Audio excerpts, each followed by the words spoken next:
من لە ڕۆژی دوازدەی مانگی دوازدەی ساڵی 1312 لە شاری مەهاباد لە بنەماڵەیەکی ناوەندی هاتوومە دنیا و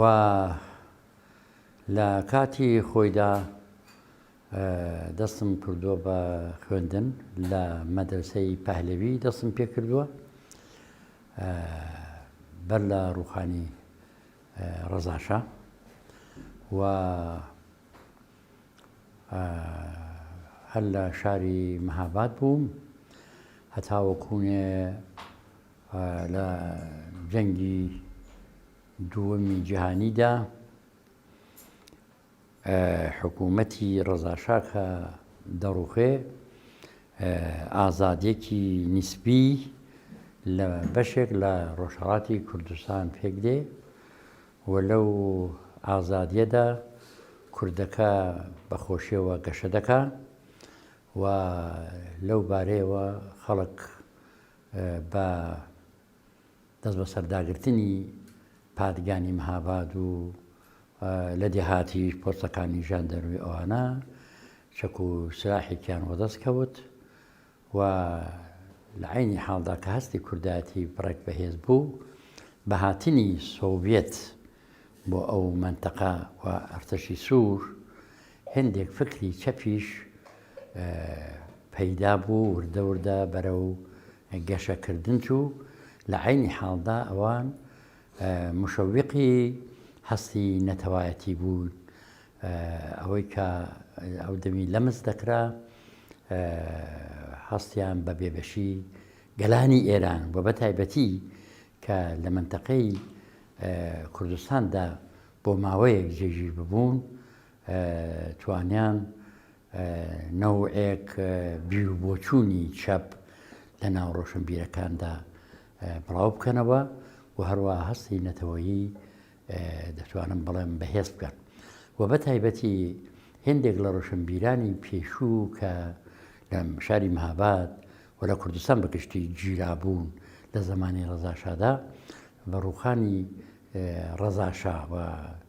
دوای تەبعیدی بۆ دەرەوەی ئێران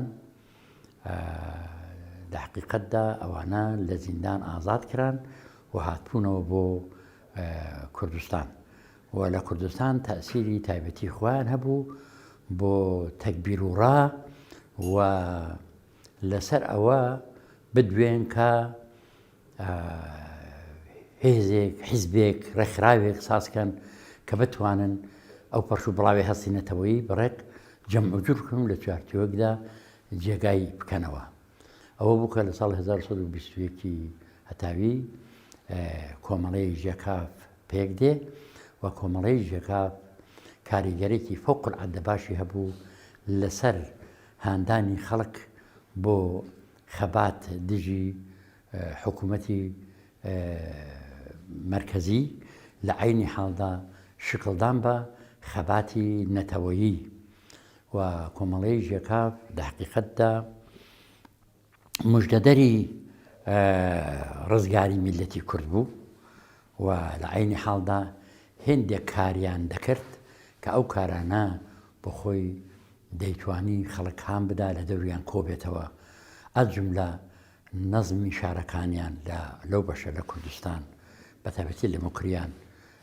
کەم زۆر بەدەستەوە گرت بوو و لە هێزی خەڵک نێڕووی ئینتزامیاندا مەزان بوو و لە عینی حاڵدا خەریکی کاری فەرهەنگی بوون یەک لەو کارە فەرهەنگیانە ئەوە بوو کە بۆ یەکەم جار مەدرسەیەک بۆ خوێندنی زمانی کوردی شەوانە لە ماڵی ئێمە لە یەکێ لە خانووەکانی ئێمە لە پەنای ماڵی خۆمان دانرا کە پۆلێک لە لاوەکان کە لە ئێمە بەتەمەنتر بوون و خوێندنیان لە ئێمە بەرزتر بوو هاتبوون شەوانە لەو مەدرسە دەرسیان دەخوێند کوردیان دەخوێند و بە تایبەتی چەند مامۆستایەکی خۆماڵی هەبوون و چەند مامۆستایەکیش لە کوردستانی باشوور ڕاهات بوون بۆ ئەوەی کە خەڵکەکە فێری زبانی کوردی و دەرسی کوردی با خوێندن و نووسین بکەن چون تا ئەو سەردەم بە کوردی قەدەغە بوو هەتا قسەکردن لە مەدرسەدا بە کوردی قەدەغە بوو ئەوە توانی نەخشێکی فەوق العادە ئاساسی هەبێ و بەندەی مخلسی شتان جزوی ئەو دەورەی دووەمی ئەو شاگردانە بوو کە شەوانە چوومە ئەو مەدرسە و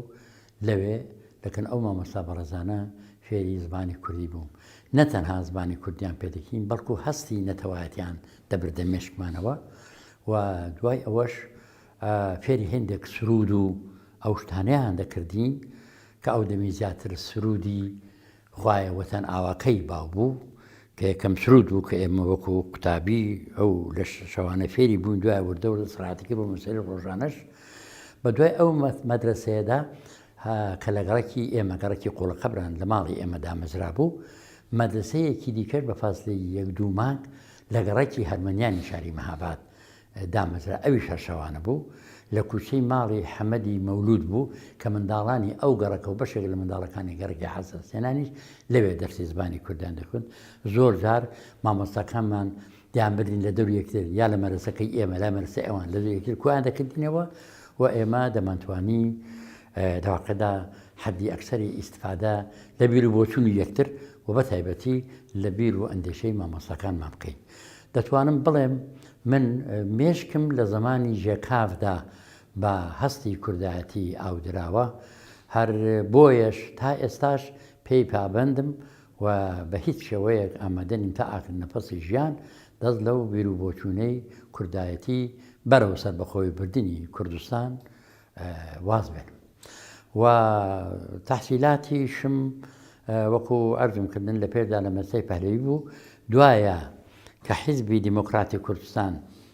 ژێکا بوو بە حیزبی دیموکراتی کوردستان ئەو مەدرسەی ئێمە مەدرسەی گەلاوێژی شەوانە بوو بە مەدرسەی ڕۆژانە 6 کلاسی هەبوو کە ئێمە 5 و 6مان دەواقعدا بە ساڵێک لەوێ خوێند چون زبانی خۆمان بوو زۆر باشتر حەڵی دەبوون زۆر باشتر پێڕەفتمان دەکرد و ئەوە بوو کە لە مەرسەکەمان مەرسەی ئەمن بۆ خۆم لەوێ هاتمە دەر لە مەرسەی پالەوی کە ئەویش بەبوونی حیزبی دیموکراتی کوردستان مەرسەی پالەوی بوو مەرسەی کوردستان کەوا بوو ئاساری پەهلەوی نەما لەوێ و بۆ ئیمتحانی کلاسی 6 ئێمە لە زمانی کۆماردا چوینەوە مەرسەی کوردستان تێکەڵان کردینەوە ئیمتحانی کلاسی 6 کە نەهایی بوو ئەو دەم سوالەتەکەش دیارە لە مەرکەز ڕاهات بوو بەڵام تەجروبەیان کرد بوو بە کوردی و ئەمە بە کوردی جوابمان داوە بەڵام دوایە کە ئیمتحانماندا ئیمتحانی شەشیماندا بەداخەوە کۆمار نەما بوو دوایە کە چوینە دەبیرستانی هەر لە زمانی کۆماردا چوینە دەبیرستانی ئێمە دەکرێت بڵێن 5-6 مانگان لە دەبیرستان خوێنمان لە دەوری کۆماردا دوایە 3 ساڵ تقریبان حەولماندا هەتاوەکوونێ گەواهینامەی شەشی قبوڵیان بۆ نردینەوە دیان کرد ئەنگۆ لە دەورەی متەجاسریندا ئیمتحانتانداوە ئەوە زۆر قابلی قبوڵ نییە ئێبا بە پرسیارەکان هەر ئەو پرسیارە بوون کە لە مەرکەزەوە هاتن جوابەکانیش ئێمە قوتابی دامانێتەوە خۆمان بەستا بووی نەنووسیوی بە عەلا کولی زۆر بەدرەنگەوە گەواهینامەی شەشی ئیبتیداییان پێداینەوە بەڵام ئەمە تەحسیلاتی خۆمان لە دەبیرستان لە زمانی کۆماردا دەست پێ کرد و هەتا کلاسی 5 دەبیرستان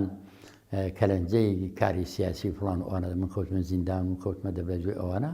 هەر لە شاری مەهابادم خوێندووە تا ئێرە ئەوە بەڵێ ئەو دوڕووداوە چی لە زەهندا هەیە دامەزرانی حیزبی دیموکرات و دوای ماڵی کوردیش کوماری کوردستان من لە حەقیقەتدا هەستم دەکرد کە ڕۆژ بە ڕۆژ هەستی نەتەوەی بەهێز دەبوو و بە تایبەتی 1-2 سەفەر کرا بۆ سۆڤێت لەلایەن بەرپرسانی ژێکاف و دوایش حیزبی دیموکرات ئەو سەفەرانە تەئسیری زۆر باشیان هەبوو و هەستیان کردبوو بەوەی کە دەبێ ڕێکخراوێکی ئاوەڵەتر و کراوەتر و لە عینی حاڵدا دیموکراتیکتر پێک بێت چون لە بۆچوونی ژێکافدا هەستی نەتەوەی زۆر بەهێز بوو بەڵام مافی کەمایەسیەکانی کوردستان دەنەزەر نەجیا بوو کەم و زۆر دەتوانم بڵێم بەحث هاتە گۆڕێ و لەو بەحسەدا کە لە ساڵی 1924 بەجددی هاتە گۆڕێ و لە مزگەوتەکان قسەی لەسەر دەکرا ئایا ببێتە حیزبی دیموکراتی کوردستان یانە بێ نهایەتان ئەوانەی کە لایەنگری ئەوە بوون ژێکا ببێتە حیزبی دیموکراتی کوردستان سەرکەوتن و 56 کەس لە کەسایەتەکانی ژێکاف کە ناسراوە بوون لە مەناتیقی مختلفی کوردستاندا بەڵگەکە هەیە دیارە ئەوە ئیمزایان کرد کە ئێمە لە سەر بنەمای ژێکاف حیزبی دیموکراتی کوردستانمان دامەزراند بەو بەرنامەیەوە بەرنامەی هەژمادەی حیزبی دیموکراتی کوردستان ئێعلام کرا بە ئیمزای ئەو کەسایەتیانەوە و دوای ئەوەش یەکەم کۆنگرەی حیزبی دیموکراتی کوردستان گیرا لە یەکەم کۆنگرەدا کۆمیتەی ناوەندی هەڵدەبژێرێ پێشەوا دەبێتە سەدری حیزب یا پێشەوە ئەو ئیمانەیە کە پێیان بەخشی بوو و دواتریش وردە وردە لە فکری ئەوەی کەوتن کە دەبێ ئێمە لە چوارچەوەی ئەو منتەقەیدا کە ئێستا ڕزگار کراوە بتوانین واحیدێکی سیاسی بەرەو سەربەخۆی فێک بین ئەو فکرە دەنێو ئەو ڕەوشنبیرانەدا کە نخبە غانی دەواقعدا ژێکا بوو پێک هات و بیلئەخەرە گەیشتنە ئەوە کە فعال و فعالیت و کارێکی زۆریان لە عەرزی چەند مانگێکدا کرد بەو مانایە کە ئارمی حیزبی دیموکراتی کوردستان دوو گوڵەگەنم و قەڵەم و خۆرەتا و تەسویب کرا لەوێ و لە عینی حاڵدا لەسەر ئاڵای کوردستانیش کە پێشتر زۆر مەوردی بەحث بووە ئەو ئاڵا سێڕەنگە کە بەدرخانەکان وەختی خۆی هێناوێنێتە ئاراوە دوایی لە شۆریشی ئەرەڕاددا هاتۆتە گۆڕێ یەحسان نوری پاشا دواتریش لەسەر میزی کارەکەی لە تاران هەرهەی بۆ لە ماڵەکەی کە تەبعید بۆ لە تاران لەسەر ئەوانە ڕێت دەکەون و بیلەخەرە لە 26 سەرماوەزدا ئاڵای کوردستان هەڵدەکەن بە تەرجیفاتێکی یەکجار زۆر و پان و بەرینەوە و دەکرێت بڵێین یەکێک لە مەزاهرە هەرنگرنگەکانی حیزبی دیموکراتی کوردستان دوای تەسیسی بە دوای کۆنگرەی یەکەمدا هەڵکردنی ئاڵای کوردستان بوو کە زۆری لەسەر قسە ناکەم چون زۆر جار قسە کراوە لەسەری بەڵام ئەو ئاڵایە بە ئارمی حیزبی دیموکراتی کوردستانەوە لە نێو بەشە سپێکەی ئاڵای سەرەنگی کوردستاندا لە ستادی حیزبەوە یا بڵێن لە مەیدانی چوارچراوە لە سەرشانی ئیدەیەک جوان ئەز جملە کەریمی نازمی کە دوای کۆمار گیرا و سەربەنیز کرا هەرکەس نەیزانێت لەکوێ مردووچی بەسەر هات لە سەرشانی ئەو هات بەرەو ئەنجومەنی بەڕێوەبەری حیزب کە لە ئەلعانیش بەخۆشەوە ساختمانەکەی هەرماوە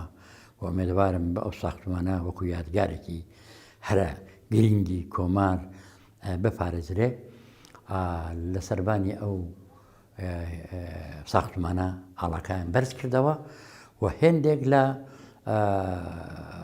خوتبەدەران هێندێک لە شاعیران لە دەوری ئاڵاکە شعریان خوێندەوە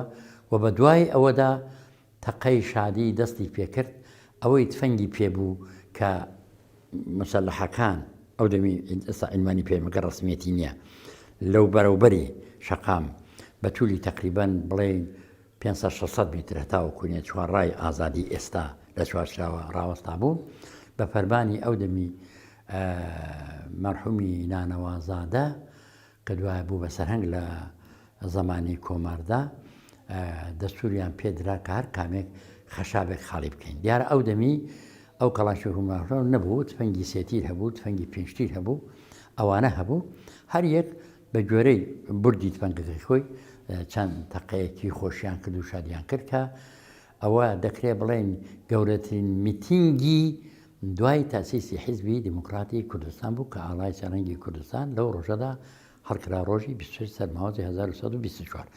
بە دوای ئەوەیدا تێکۆشانێکی فۆقولعادە جدی دەستی پێکرد تێکۆشان دەتوانم بڵێم ئەوەندە بەرچاو بوو کە حتا منداڵیش هەستیان بەوە دەکرد کە وەزە خەریکە فەرق دەکات و بیلئەخەرە لەنجێ ئەو تێکۆشان و حەولدانەدا و بەتایبەتی لەوانە لاپان گرنگتر ئەوە بوو کە لە فکری دانانی چاپخانەدا بوون چاپخانەیەکیان بە نێوی کوردستان پەیدا کرد ئیدەیەک دەڵێن کردراوە ئیدەیەک دەڵێن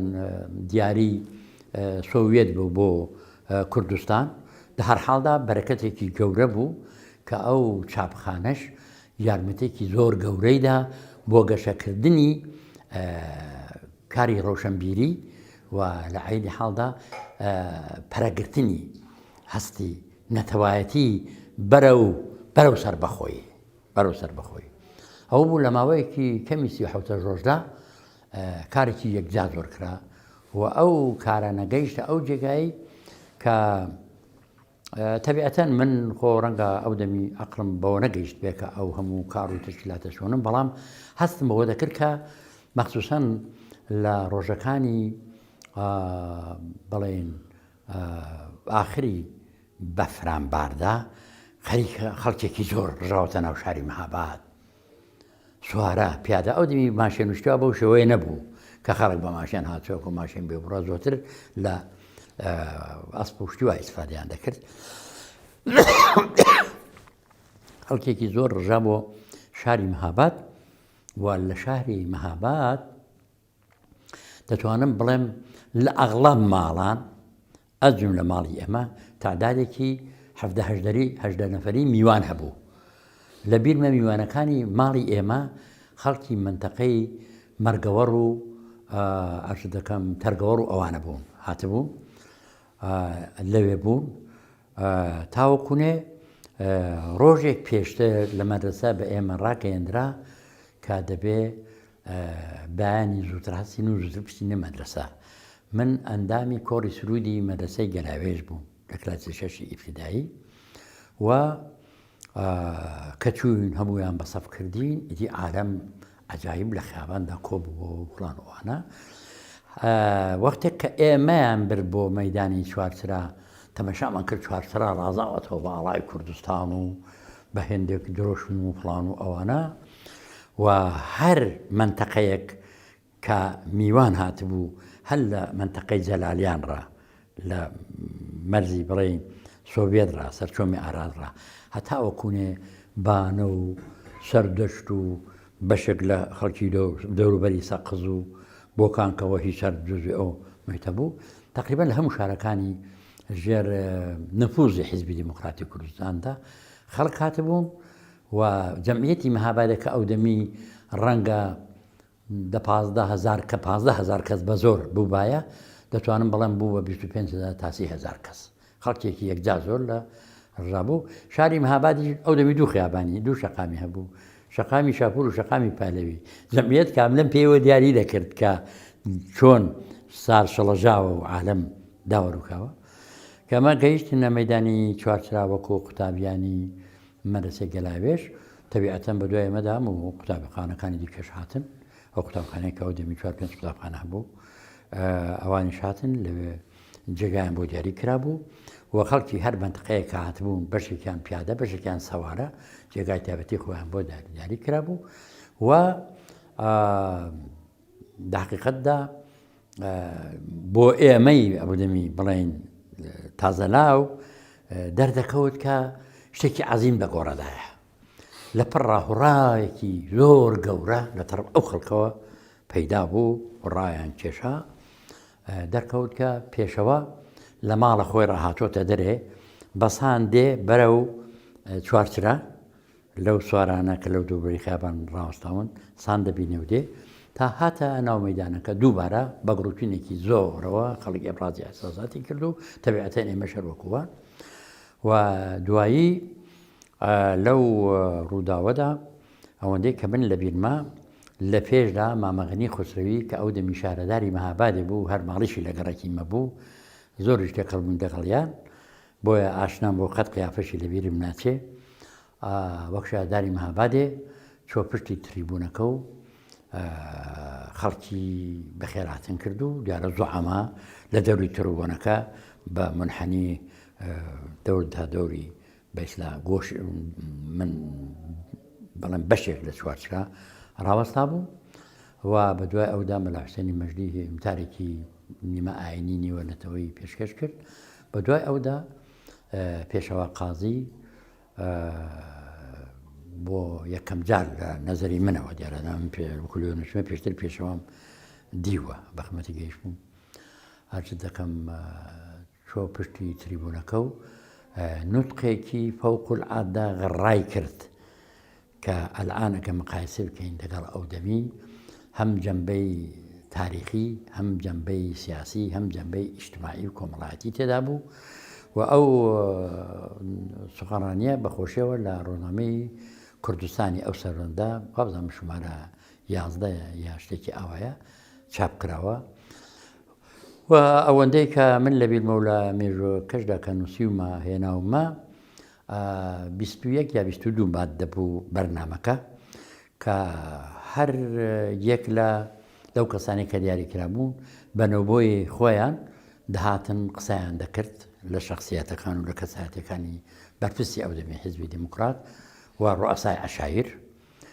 و بەینابەینیش مامۆستا هەژار یا مامۆستا هێمن کە ئەو دەمی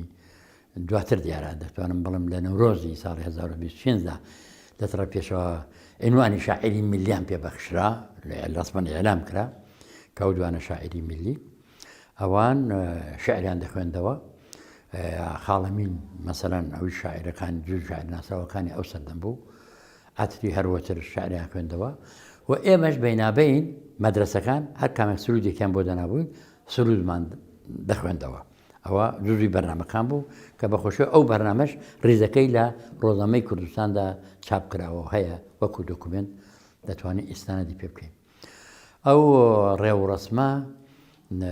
دەتوانم بڵێم هەتا تقریبان سەعات 1:30 نیوەڕۆیی کێشە پاشەوەش کە مەراسمی ڕسمی تەوا بوو خەڵکەکە تا ئێوارەیەکی درەنگ لە کوچە و خەیابانەکانی شاری مەهابادێ شادی و خۆشیان دەکرد و تەقەی دەهۆڵ و زڕنا مێشکی سەری پیاوی کەڕ دەکرد دەواقعدا و دەمەجموعدا ئەمن دەتوانم بڵێم یەکێک لە خۆشترین ڕۆژەکانی ژیانم ڕۆژی ئیعلامی کۆماری کوردستانە کە نەتەنها تا ئەو دەم بەڵکو هەتا ئێستاش من جەمعیەتی ئاواشات وەرسەرشار لە خۆشی و شادی و لە عینی حاڵدا بەرە و سربەخۆی کوردستان بردن نەدیوە و ئومێدەوارم کە جارێکی دیکە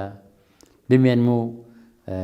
ڕۆژگارێک ببینم کە دووەم کۆماری کوردستانیش ئێعلام دەکرێت. ئەمن پێم وایە لە یەکەم کۆنگرەی حیزبی دیموکراتی کوردستاندا ئەو عنوانی پێدرا چون دوایوی ئیدی بوو بە باو هەم لە مەدرسەکاندا هەم لە نێو خەڵکدا نیان دەکوت قازمی حەدیان کوت پێشەوە قازی فکر دەکەمەوە لە کۆنگرەدا عنوانی پێبەخشراوە. ئیتر لە سەردەمی کۆمار نەمایشی نیشتمان لە سەردەمی کۆمار نەبوو ئەوە بە تەوزەدەم دوو نمایشنامەی ئەساسی لە زمانی ژەکافدا نیشان دراوە یەکێ لە کارە هەرە گەورەکانی بەڕاستی کۆنگرەژەکا بوو وەکو مەدرسەکە کە باسم کرد یەکێکیان نمایشی سوڵتان سەلاحەددینی ئەیوبی بوو. سوڵتان سەلاحەددینی ئەیوبی تەبیعەتەن کورد بوو هەموو عالەم دەزانێ ڕەنگە کاری بۆ کورد زۆر نەکردبێ بەڵام بە عنوانی یەکێ لە مەشاهیری کوردایەتی و ئەوانە لە کەسفەتی سوڵتان سەلاحەددیندا هاتن نمایشێکیان ساز کرد کە دەواقعدا عەزەمەتی کورد و فەرمانڕەوایی کوردیان لەو نمایشنامەدا نیشان دەدا. ئەوە تەئسیری یەکجار زۆر بوو کورد زیاتر باوەڕی بەخۆ دەبوو. دوای ئەوەش نمایشنامەیەکی دیکە درا لە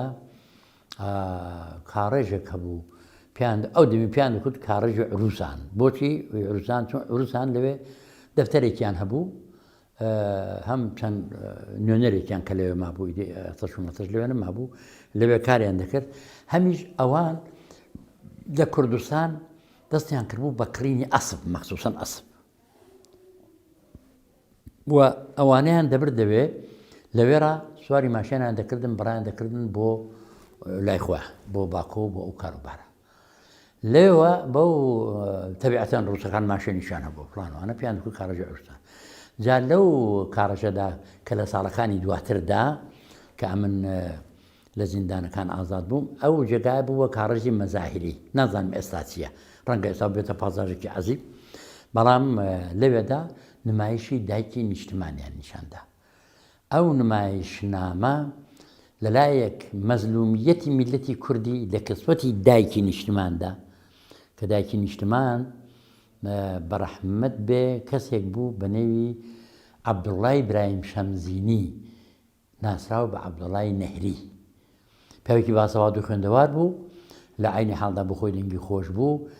زەوقیشی بە هونەر و فڵان و وانەدا ئەگە ئیشتبانەکەم پێم وایە کارمەندی دارایی یا دوخانیات بوو ئەوە دە حەقیقەتدا لە ڕۆڵی دایکی نیشتماندا بازی دەکرد و عدەیەکی لە جوانەکان کە لەگەڵ کۆمەڵی ژێکاف بەتابەتی ئەو دەمی سازمانێکیش دامەزرا بوو بە نێوی سازمانی جوانان کە ئەوانە ملحەق ببوون بە ژێکاف و ئەوانە زۆر هەوکاریان کرد لە گەڵ ئاکتەرە ئەسڵەکانی بڵێن نمایشنامەی دایکی نیشتمان کە هەتا ئێستاش نازانرێ نمایشنامەی دایکی نیشتمان چێ نووسیوێتی بەڵام یەک دوو کتێبی لەسەر نووسراوە ئەلعانیش ڕەنگە ئەگەر نمایش بدرێت تەئسیراتی تایبەتی خۆی هەبێ ئەو دوو نمایشنامە کە لە مەهاباد و لە بۆکان و لە نەغەدا نیشاندرا تەئسیری فەوقالعادە زۆری نەتەنها لەسەر خەڵکی شار بەڵکو لەسەر خەڵکی دێهاتیش هەبوو چون خەڵکی دێهاتیان داوەت دەکرد بۆ تەماشاکردنی ئەو شانۆیانە باسی هێنە کرد یەکم کوردرا دوای هەزمگار کۆماردا دەمەزرێ بەڵێ ئەوە دیارە ئەو نێوبڕ بوو بە چونکە تو باسی نمایشنامەکانت کرد ئەو دوو نمایشنامە ئەوێ بەڵام دەکولدا لە زمانی کۆماردا بە دوای ئەوەیدا کە کابینە تەشکیل بوو تەقسیمی کار کرا بەر لەوەش بە ئەوەشمان لەبیر نەچێ سەربازخانەی مەهابادێک کە تەقریبان دەرک و پەنجەرەشتی وای لێ دەرهات بوو وەختێک کە خەڵک چوو بوون پەلاماریاندا بوو تاڵانیان کرد بوو ئەوە ئاوەدان کرابەوە و خەڵکێک لەوێ تەعلیمی نیزامیان دەدی هەم ئیدەیەک ئەفسەری عێراقی هاتبوو لەوێ تەعلیمیان دەدا وەکو مستەفا خۆشنەوە وەکو میرحاج و ئەوانە کە ئەفسەری ڕسمی سوپای عێراق بوو عەزیز شەمزینی و ئەوانە و هەمیش برادرانی خۆمان ئەوانەی کە سەربازیان کردبوو یا لە زمانی سەربازی خۆیاندا دەرەجەدار ببوون وەکو مەرحومی شەهید نانەوازادە و ئەوانە ئەو بنکایان دانابوو و خەڵکیان لەوێ تەعلیماتی نیزامی دەدا و دەنەتیجەدا دوایی تەبدیل بوو بە پێشمەرگەخانە کەوا بوو یەکێک لە کارە گرنگەکان ئەوە بوو کە سپایەک پێک بێ ئەو سپایە ناوی سوپای پێشمەرگە بوو دیارە سوپای پێشمەرگە تەعلیماتی لەوێ دێدی بەڵام لە عینی حاڵدا بارزانیەکان کە هاتبوونە مەهابادێ ئەوانی شەر بەڕێکران بۆوێ و لەوێ ئەوانیش دەگەڵەوەی تەجربەی شەڕان باش بوو تەجربەی زۆر بەقەوەت بوو شەڕان کرد بوو چەند ساڵ دەگەڵ حکوومەتی عێراق و دەگەڵ ئینگلیزیەکان ئەوانە بەڵام لە عینی حاڵدا احتیاجیان بە پەروەردەیەکی نوێتر بوو ئەوانیش لەوێ تاالیم دەران و لە شەڕەکانی دەوری کۆماردا واقعان دەوری بەرچاو و لەبیر نەکراویانە بووە و بێزگە لەو کارە زمانی کوردی بوو بە زمانی ڕسمی لە هەموو مەدرسەکان بە کوردی دەخوێندرا و هەروەها چەند گۆڤار و ڕۆژنامە دەردەچوو ڕۆژنامەی کوردستان دەردەچوو گۆڤاری کوردستان دەردەچوو ڕۆژنامەی هەڵاڵە دەردەچوو گڕوگاڵ دەردەچوو بۆ منداڵان ئەوانە هەموو لە چەپخانەی کوردستان چاپ دەبوون کاوەیە ئەوەشمان لەبیر نەچێت لە زمانی ژێکافدا گۆڤارێک بە نێوی نیشتیمان هەبوو کە لەو دوایانەدا بنکەی ژین هێندێک لەوانەی چاپ کردوتەوە جێگەی سپاسە بەڵام ئەویش تەئسیر و کارگەری خۆی هەبوو وەکو ئۆرگانی ڕسمی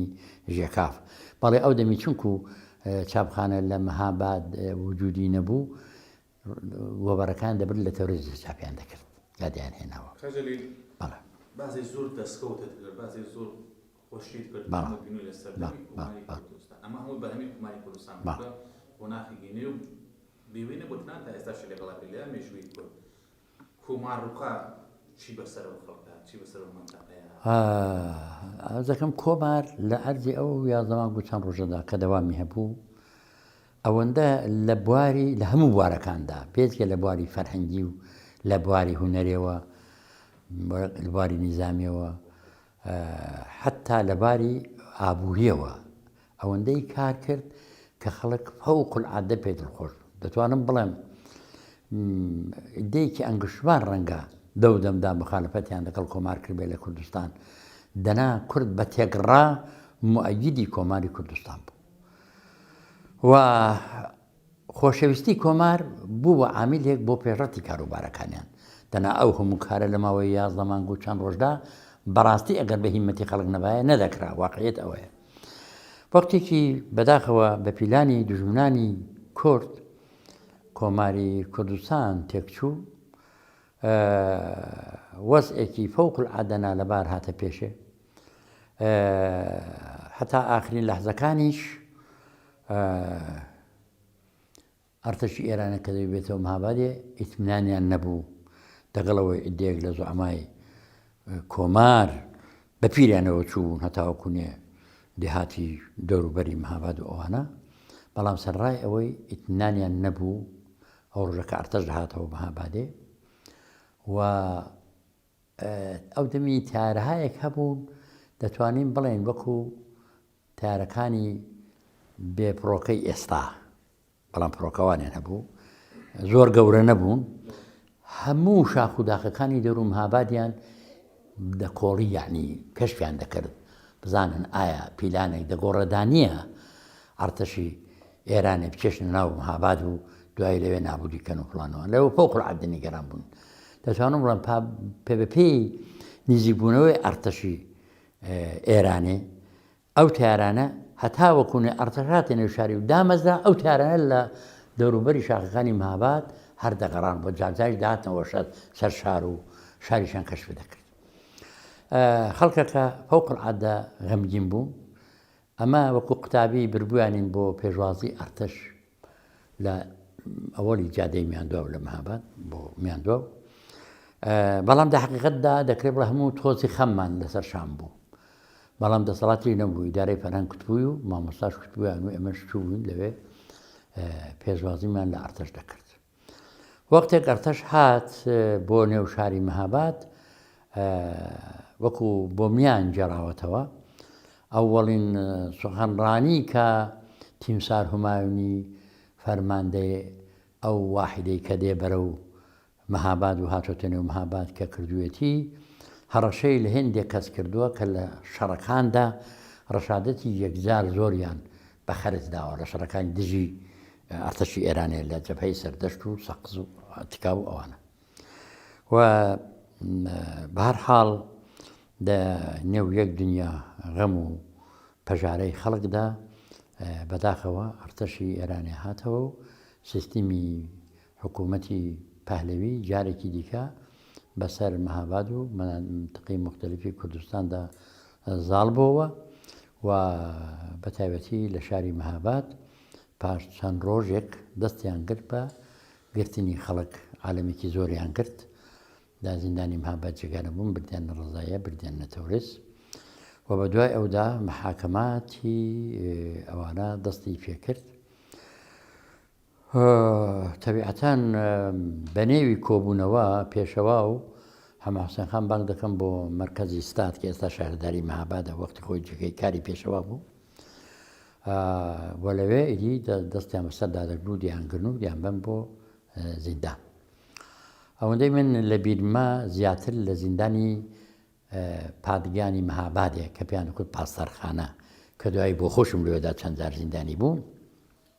بڕبوویان ئەوێ ئێمە پۆلێک منداڵی گەڕێکێ کە دەمانزانی پێشەواوان لەوێ زیندانی جار جار بە بیانووی گەشت و گوزار و زەڕکردنەوە شوێنەکە بۆ پیانە کوت چاکی قۆڕغەیە تاقەدار بەرەو ئەوێ دەچوین گۆڕستانێکی چکۆلەشی لێ بوو دەچوینە ئەوێ لەنێو ئەو قەبرستانەدا دوور بە دوور مەسەلەن کیلومترێک دەتوانین بڵێن دوور لە ئێمە پێشەوان کە دەهاتن بۆ هەواخۆری بە یەک دنیا حەسرەتەوە تەماشامان دەکردن. تا بیلەخەرا محاکماتی پێشەوەانە لە دوو دادگای زۆر زاڵمانەدا ئەنجام درا و ڕۆژی دەی خاکەلێوە بەیانەیەکی زوو من دەخە و بێداریدا بوو. تەبیەتەن بەیانە زۆڵ دەستێنێت بۆ بچین بۆ دەبیرستان بۆ دەرس خوێندن. خانمێک هات کە ئاوی بۆ دەناین. ئەو دەمی لولەکەشوە لە مابان نەبوو لە چۆم ڕاوێندێنە. ئامینەخان کە ئاوی بۆ دەناین هەر ماڵیشان لە ماڵی ئێمەدا بوو. دەگەڵ دایکم قسەی کرد و دایکم لە حەقی گریانیدا. ئەم بە گریانەکەی دایکم لە جێگاکە هاتمە دەرێ و دەڕۆم کردم دایەوە بۆ دەگری. لەبەر گریانەکە دایکم جای بۆ نەدراوە. ئامینەخانیش کە لەوێ ڕاوەستا بوو کۆزەکەی دانا بوو. کوتم براژنە ئامین چی بوو؟ بۆچی وا بوو؟ براژنە ئامین بۆ پێم بکوژە ئامین وەستا حەمەدی مێردی کە بەننا بوو هەر وەکو برای خۆمان ڕێگەبەری خۆمان حیسابمان بۆ دەکرد. جا لەبەر ئەوە بەویشمان هەر دەکوت براژنە ئامین. کوتم ئەوە چی بۆ دایکم بۆ دەگری؟ ئەویش دەستی کرد بە گریان و کوتی وەڵا پێشەوەوانیان ئێدام کردووە. ئیدی کە ئەوەی کۆت من بە سورعەت گەڕامەوە بۆ شوێنی خەوەکەم کا خەلیلی برام بەڕەحمەت بێ لەوێ نووست بوو. هەڵم ئەستان کوتم کاکە هەستە. کوتی چێ بۆ هەستم؟ کوتم هەستە پێشەوانی ئەدەم کردووە. ئیدەویش هەستا خۆمان خڕ کردەوە و لیباسمان دەبەر کرد و بەرەو کۆڵان هاتی. هەر کۆڵانە کە دەمانەویست دیارە ئەو خانمە کوتی لە چوارچرای ئەدام کراوەن. تەبیعەتەن ئەمە خەڵکی شاری نوێزانین کە دەبێت چۆن بچین بۆ شار. بەڵام هەر کۆڵانێک کە پێیدا دەچوو بۆ شەقامەکە کە بچێ بەرەو چوارچرا ژاندەرمی لێ ڕاوەستا بوو تا بیلەخەرا ئەو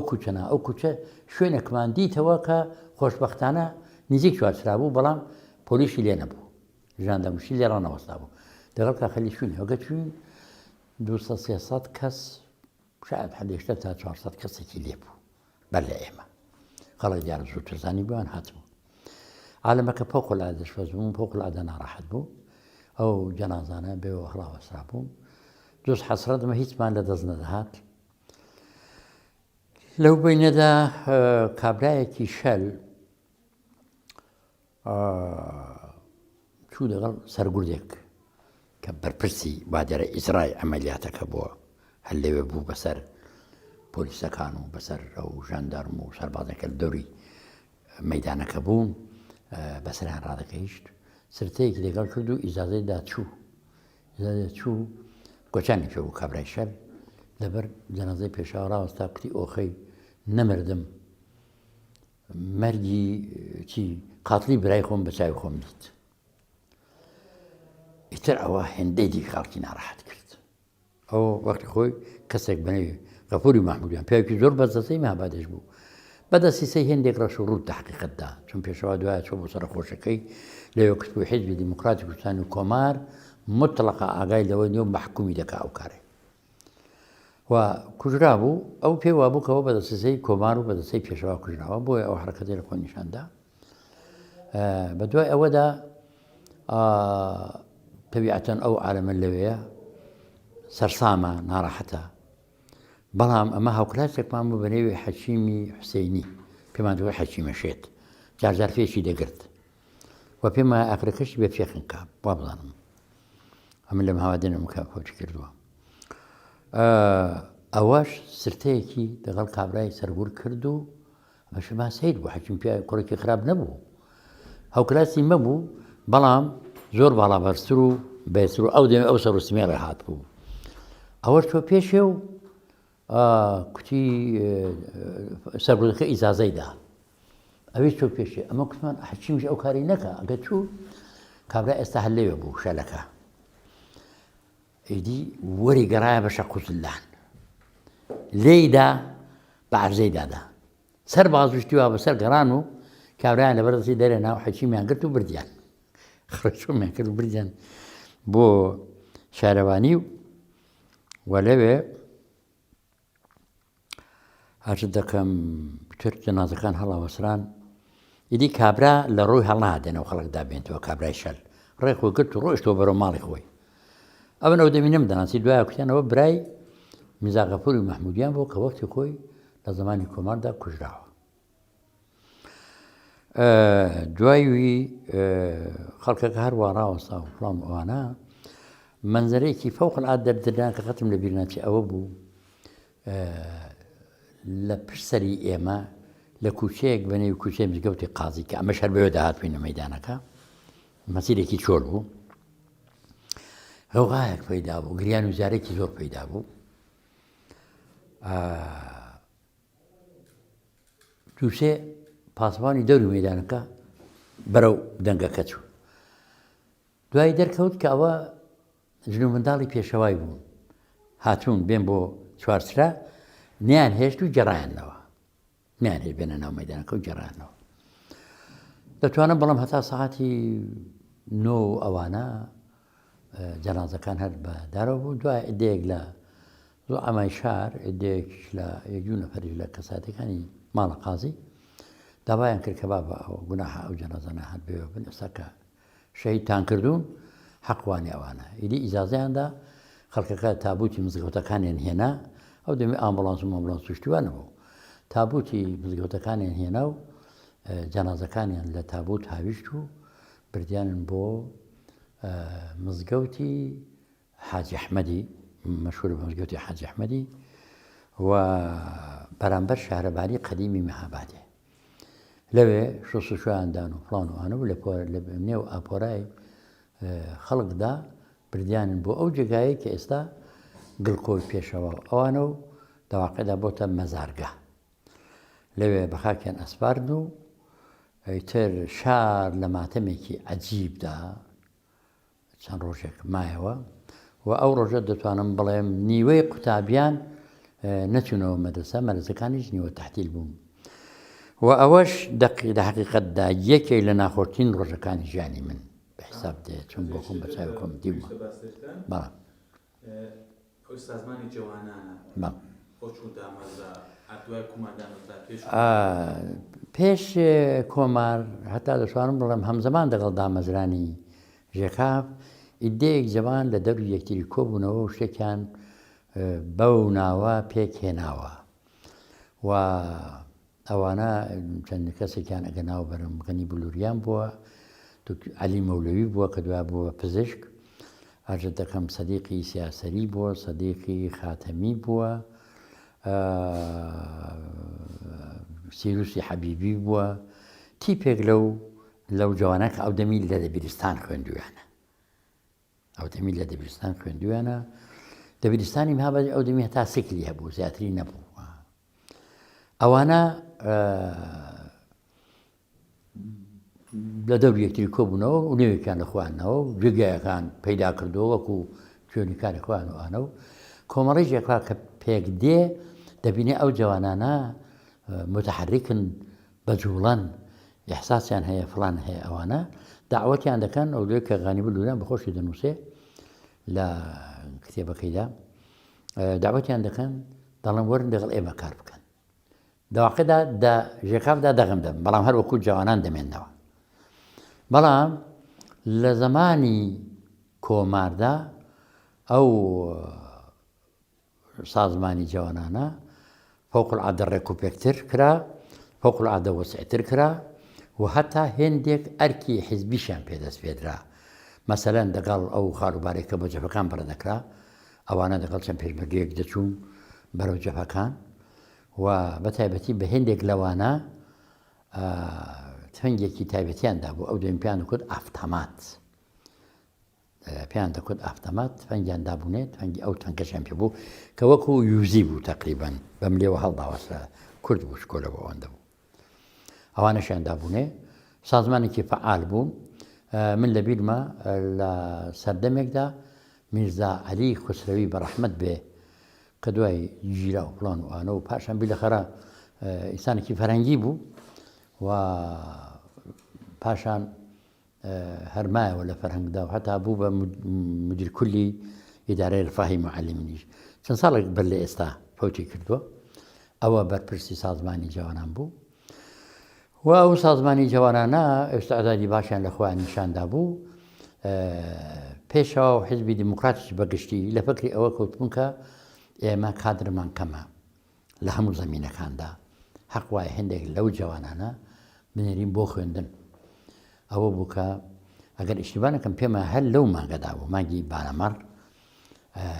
ڕۆژێک بەیانەیەکی زوو ئیدێی زۆر لەوانە هەزار کرابوو کە بێن لە چوارچرا ئامادە بن و ئۆتۆبوس ئامادە کرابوو و خانەوادەکانیشیان هاتبوون منیش بە حکمێکە گوێک لە جیرانەکانمان لەگەڵ ئەو جوانە نەبوون و بەڕێ دەکران لەوێەوە بەڕیان کردن بۆ تەورێزێ و لە تەورێزێ بڕیان کردن بۆ باکۆیە بۆ خوێندنێ ئەو جوانانە دوایش کە هاتنەوە دوای تێکچوونی کۆمار بەداخەوە دەواقعدا زۆرتر بە تاریکی کەغانی بلوێران گەڕانەوە بەڵام کە گەڕاشنەوە زۆریان جەزبی کاری سیاسی نەبوون زۆرتر چوون خەریکی کاری شخصی خۆیان بوون ئیدەیەکیان چوون لە دەبیرستانی نیزام خوێندیان بوونە ئەفسەر ئیدەیەکیان بوونە کاسب و کار و ئەوانە ئیدەیەکیان خوێندیان ئیدەمەدا بوونە کارمەندی عادی تەعدادێکی زۆر کەمیان وەکو غەنی بلووریان لە سیاسەتدامانەوە تەعدادێکی کەمیانمانەوە بەڵام بە هەر حاڵ تاسیراتی خۆیان هەبوو ئیدەیەک کە لەوێ مانەوە نەهاتنەوە لە باکۆ ئەوانە تەحسیلاتی خۆیان ئیدامەدا ئەکسەریان بە دەرێ دوکتۆراگەیشتن و ناسرااو بوو لەوانە کە ئەگەر نێویان بەرم ئومێدوارم لە بیرم نەچن ڕەحمانی گەرمیانی بوو حامیدی خسروی بوو سەید کەریمی ئەیوبیان بوو سەید عەزیزی گەیلانی زادە بوو کە لە ئەفسەرەکانی زەمانی ئەفسەرەکانی عێراقی بوو کە دەگەڵ بارزێنەکان هات بۆ کوردستانی ڕۆژهەڵات بەڵام لە ئەسڵدا کوردی تورکیان لە ئەسڵدا ساداتی نهێیان پێدەکردن و هەروەها سوڵتانی وەتەمیشی و مەستەفای شەڵماشی کە ئەوانە و عەلی گەلاوێش ئەوانە هەموویان تقریبن تەحسیلاتی عالیان تەواو کرد بوو لە شارە جۆرە جۆرەکانی سۆڤێتدا خوێندبوویان و لەوێش دەژیان بە هەر حاڵ متاسفانە پێم وانێ کەس لەوانە مابێ تاوەجگای ئەمە بزانم زۆربەی ئەوانیش فەوتیان کردو و نەماون بەڵام لەوانە جارێکیان کا سوڵتانی وەتەمیشی گوای هاتوۆتەوە مەهابادی ئەمن نەمدیوە جارێکیشیان دارە دوای ڕاپەڕێدی گەلانی ئێران جارێکیشیان گوایە سەید کەریمی ئەیوبی هاتوۆتەوە و دوای گەڕاوەتەوە دووەڕە بۆچێت ئەویش وا دیارە هەر نەماوە خۆچی کردووە و ئەو سازمانی جوانانە تاسییر و کارەگەری خۆی لە جەزبی جوانان هەم بۆ یەکەتی جوانان و هەم بۆ چوونی پێشمەرگایەتی کە ئەو دەمی پێشمەرگە دەبوو سنی ساڵی معەیەنی هەبێ تاسییر و کارگەری باشیان هەبوو لە وەزعیەتی ئەو دەمی کوردستان و کۆماردا. جەلیل بابەتێکی دیکە کە گرنگە لە تاریخی کورد کە پەیوەندی بۆ تەناقل لە خەباتی کورد و لە ڕۆژهەڵاتی کوردستان مەسەلەی حەزبی تودەیە. بەڵێ فعالیتی حەزبی تودە لە ئێران لە کوردستانە چوون بۆ بەدوای کۆماردا دەکرێت بڵێین بۆ 5-6 مانگ تەقریبان باتەوەجو بەوەی کە بەشی هەرە زۆری کارەکان گیرا بوو بەدوای پێشەوەواندا 4 ئەفسەری دیکەش لە شاری مەهاباد بە فاصلەی هەفتەیەک ئەو دووشەمەوەی ئەوانی ئەدام کران دووشەمەوەی دواتر 4 ئەفسەری کۆمار بەنێوەکانی حەمیدی مازووچی ڕەسوولی نەغەدەیان محەممەدی نازمی و مەویلیکەم ئەم بیر ناتەوە ئەوانە بەداخەوە ئێعدام کران و ئێعدامی وانەش یەکجار زۆر خەڵکی خەبەتبار کرد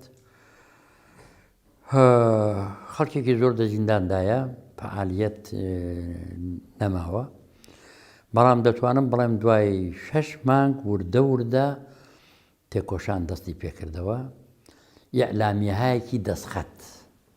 بڵاو دەبەوە وەک شەونامە ئەوە تاسیری خۆی هەبوو خەڵک ئومێدێکی لێ پەیدا بوو و لە عەینی حاڵدا ڕادیۆیەکیش پەیدا بوو کە ئەو ڕادیۆیە بە احتیمالی زۆر لە سوڤێت بوو جاایە لە ئازەربایجان بوو لەکوێ بوو دقیق من نازانم بەڵام پێیان دەکوت ڕادیۆی سڕی خەبەرەکانی کوردستانی حتا بەشێک لە ئێرانی دەگەیاندا ئەو ڕادیۆیە و ئەو ڕادیۆیە خەبەرەکانی بڵاو دەکردەوە ئەوەش بوو بە ئومێدێک بۆ خەڵک بارزانەکانیش کە چووبوونە سۆڤێت ئەو 500 کەسێک گەڵە مەلامەسەفا چوون ئەوەش بۆ خۆی نقطە قووەتێک بوو ئومێدێک بوو بە خەڵک زۆر جار خەڵک وەک شایعە بڵاو دەبەوە کەەوە ئەرتش سوودێتەوە ئێرانێ ئەوە ئەرتش گەڕیتە جوڵپایە ئەوە گەڵم گەیشتە سەرچۆمی ئارازێ دەپەڕێتەوە ئەو شایعەتە زۆر بەڵاو دەبەوە بەڵام لە عینی حاڵدا بە نێوی حیزبی دیموکراتی کوردستان جارجار شەونامەی دەستخەت بڵاو دەبەوە دەردەکەوت ئەوانەی کە ئەو دەم خەریکی تێکۆشان و فعالیەتن هەم دەگەڵ ئەو ڕادیۆی ئێرتباتێکیان هەیە هەم قدرەتی تایبکردنی ئێعلامی و فڵان وانە یا کەرەستەی پێویستیان نییە بۆیە زۆر جار بە خەتی جۆراوجۆر بڵاو دەبەوە شەونامەکان هەتاوەکو ساڵی 1327 ئەو چەند جوانە کە بە باوەڕی من هەر لە ڕۆژی ئیعدامی پێشەوەڕە قەراریان دابوو کە ئەو ڕێبازەبوون نەکەن و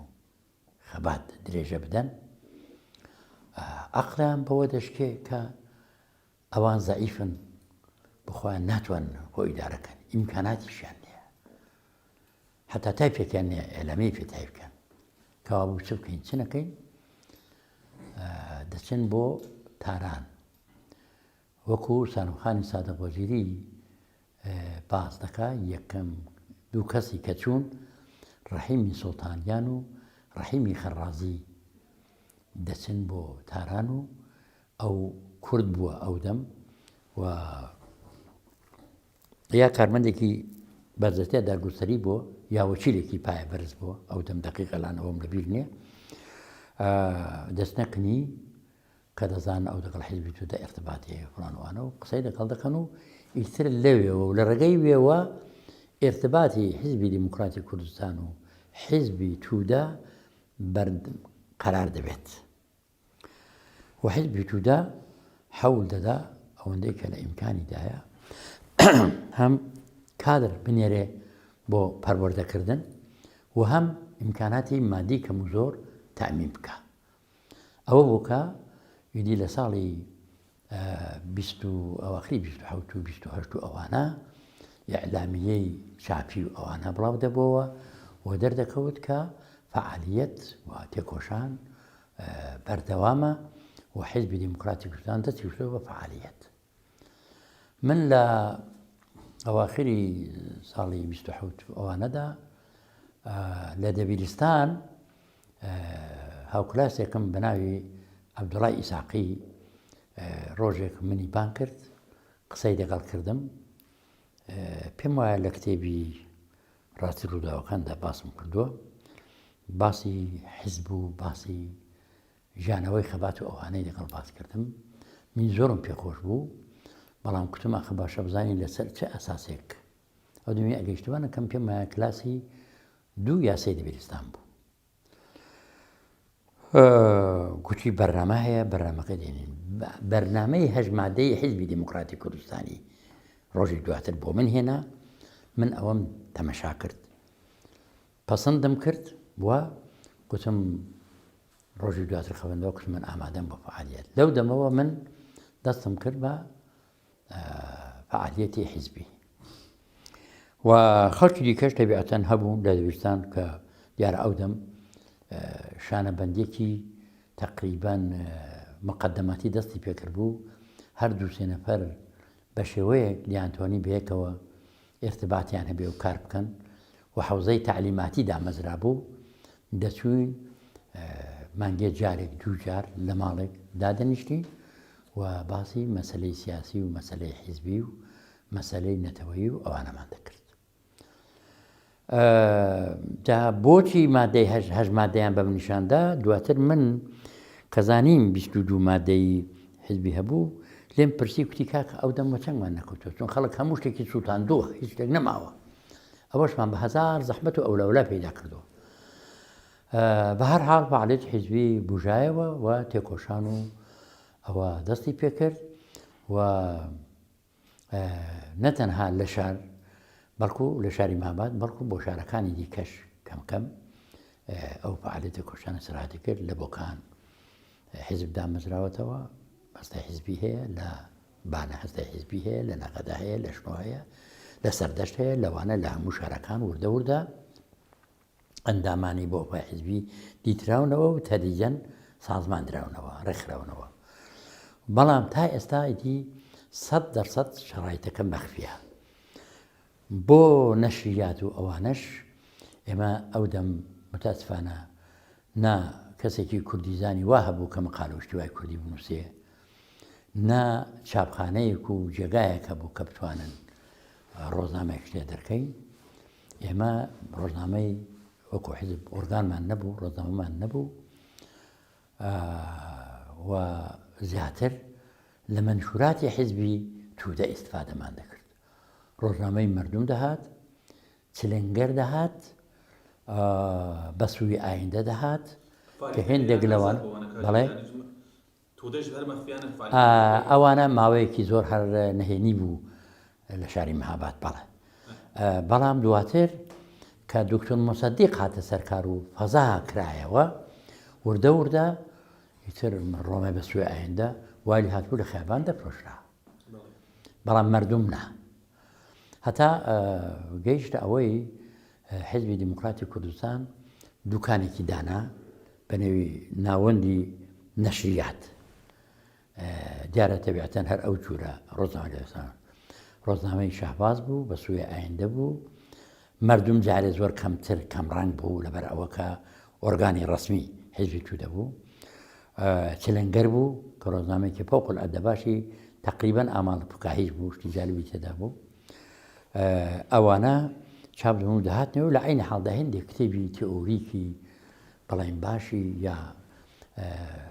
دیوانهای شێعر و شاعری و ئەوانەی لەوێ لێ دەپرۆشرا لە بیرمە هاشمی حەقتەلەب و ئەسعەدی خودایاری ڕوحێنشاد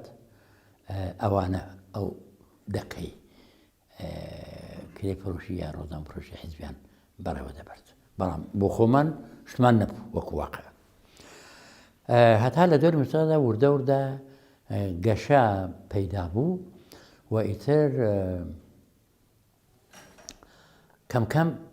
ئاکسیۆن و ئاکتیڤیتە دەچۆ سەرێ فعالیت ئاشکرا دەبوو لەو فعالیتانەی کە حیزب دەستی پێکرد ئاشکرا بوو ئەگەر ئیشتباه نەکەم یەکەمیان پێم وایە لە میلیکردنی سەنعەتی نەوەدا بوو کە بە شێوەیەکی میتینگێکی ئاماڵ مەوزعی نە میتینگێکی زۆربەرین بەو بۆنەوە لە تەرەف حیزبەوە دەستی پێکرد مەسەلەن لەو کۆڵانە 10 کەس لەو کۆڵانی دیکە 15 کە لەو خابنە 20 کە لەو خابنە 30 کەس شتێکی ئاوا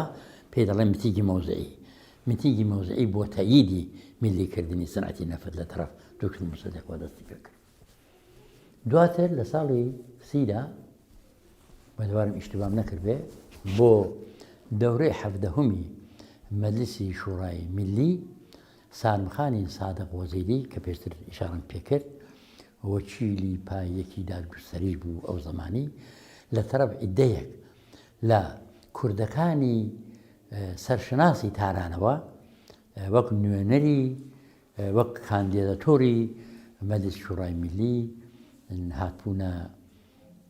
هاتبووە مەهابادێ کە هاتە مەهابادێ ئیستیقبالێکی زۆر گەرمی لێکرا دەگەڵ ئەوەی بۆ خۆی باسی کردۆ لە بیرەوەرەکانیدا ئەو سەفرە لە فیلمێکدا دیتم لە ناشنەکەیدا لە مەجلیسی یادبوودەکەیدا مخالیفی ئەوەی بوون حکوومەت کە ئەو بێتە ئەوەی هەتا ئێستاعفاشی داوە لە کاری حکوومەتی پێمان دەبێت قازی بوو بە ئەو دەمی بەڵام هەر مخالەفەتیان کردووە ئیدی ئەو بۆ خۆی بەبێ ئیجازەوان هاتۆ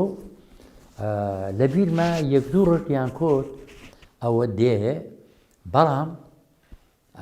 دیار نەبوو چونکو بەش ناڕاستەخۆ هاتبوو ئیجازەیان نەدابوو بێ وا دیار بوو سەفەرەکەی بە چەند قۆناغ تێپەڕاندە بوو جا لێ شوێ ڕابۆشوێ هاتبوو تا کەیشتە مەهابادێ لە مەهابادێ ئیستیقبالێکی گەرمی لێکرا و لە ماڵە ڕەحمەتی و یەکی لەو فعالانە کە یەکەم جار چوونە لای سارمخانی سادق وەزیری ڕەحیمی خەڕازی بوو تەبیعەتەن لە خانەوەدەیەکی مرەفەه بوو لە ماڵەوان میوان بوو خەڵک ئیستیقبالێکی فەوق العادە جالیبی لێ کرد هەتا ئێمە کە قوتابی بووین بەڵام سەر بە حیزبی دیموکرات بووین دەچوین بۆ دیدەنی ئەوەندە بە خوڵق و میهرەبان و بە محبەت بوو خەڵکی مەهابادێ باوەڕکە وان دەزانی قازی محەممەد زیندووەتەوە یعنی ئەوەندە ئیستیقبالێکی گەرمیان لێ کرد دەنەتیجەدا حیزب ئەفرادی خۆی ناردە دێهاتیش فعالەتێکی یەکجا زۆری بۆ کرا و لە مەجموعی ئارا دەتوانم بڵێم نزیکەی 85 تا 90 لەسەری دەنگەکانی هێنابەوە بەڵام دوایی کە دەنگەکانی ئەلام کران و نەتیجە چۆوە تارانێ لە تارانێ مخالفەتی لەگەڵ کرا ئیمامی جومعەی تارانێ کە نەقەتی مەهاباد دیوە نە مەهابادی دەیناسن ئەو سەری لە سنووقی مەهابادێ دەرێنا بوو بە نوێنەری مەهابادیان لە تارانێ ئیمامی جومعەی دەقیق نازانم نێوەکەی بەڵام ئیمامی جومعەی تارانێ مەشهور بوو گویا لە دەربات فەوق العادە نزیک بووە وایان دەکرد هەتا ڕێیان یادرۆ دیان کورد دایکی شاشی مارە کردوێتەوە ئەو شای ئەش هەبوو جا ئایا چەندی ڕاستە و چەندی ناڕاستە ئەوە نازانم ئەو دەمی سکرتێر نەبوو ئەسان سیستمی سکرتێر نەبوو هەتا ئێرە هەڵبژاردننی کۆنگرە نەگیراوە هەروە دەنێو خۆیاندا برادران دەستەیەکی سەرۆکاتی کاتیان هەڵبژاردووە بەڕێوەی دەبن ئەوانە غەنی بلووریان بووە ڕەحیمی سوڵتانیان بووە ڕەحیمی خەڕازی بووە چی ئەگەر ئیشتیبانەکەم ڕەحمانی ئۆوەیسی بووە بە احتیمالی زۆر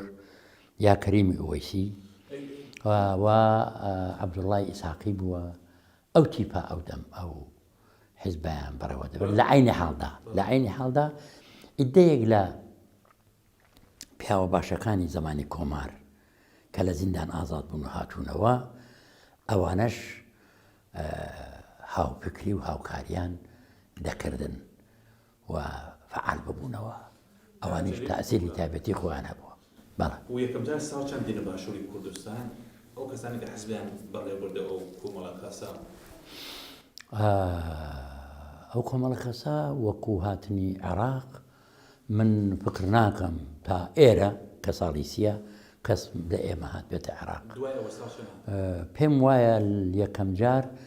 بەڵام برادران بۆ منیان جێراوە کۆبوونەوەی لە تارانی هەبوو برادرانی ئێمە چوون گوتیان مامۆستا محەممەد تۆفیق وەردی کە زمانی کۆمار خەڵکی ئەو کۆیەیە نووسەرێکی بەناوبانگیشە 56 کتێبی هەیەکوە مامۆستا ئێمە بووە کوتیان ئەو بە نوێناتی حیزبی شووعی هاتۆتە تاران لە تارانی ئەویان دیوە لە ڕێگەی وێنەوە ئێرتبات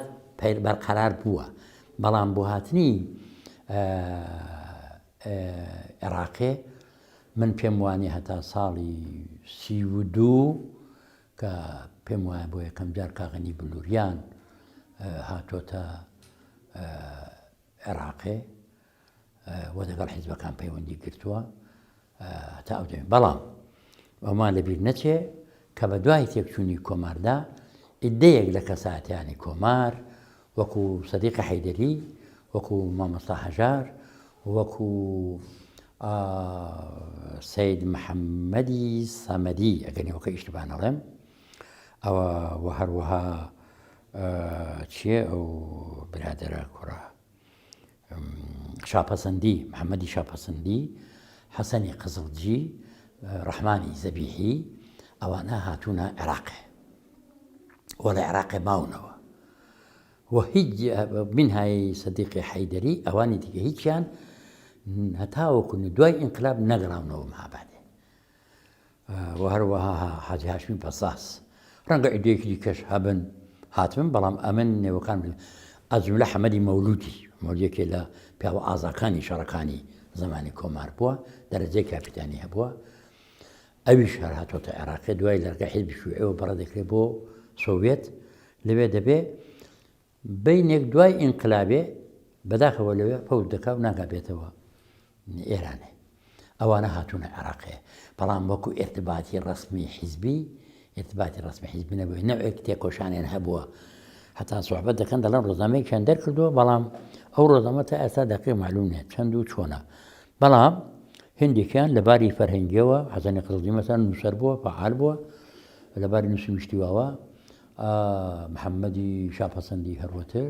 مامۆستا هەژار تەبیعەتەن هەر ماوەتەوە هەتاوکوێ شۆڕشی ئەلول دوای شێرشی ئەلول کە تێک دەچێتێتەوە ئێرانێ ئەوش هەر نهاتۆتەوە ئەو چیپە لێ بووم بەڵام وەکو ڕسمی نوێنەری حیزب نا هەتا ساڵی 32 ئەگەر ئیشتباه نەکەم نەوەیەک تەمرمان چاپ کردبوو تەمری ئارمی حیزبی دیموکراتی کوردستان ئەو تەمرە وەکو بەڵگەی یارمەتی ئیستفادە لێ دەکرا ئەوەش بە احتیمالی زۆر لە تاران چاپ بوو چون حیزبی دیموکرات ئیمکانی چاپکردنی شتیوای نەبوو ئەوانەی کاغەنی بولووریان مامۆریەتی حیزبی پەیدا دەکات بەشێک لەوانە دێنێ بۆ عێراقێ بۆەوەی کە ئەوە پەیدا بکەم بۆی کە بە ئیسلاح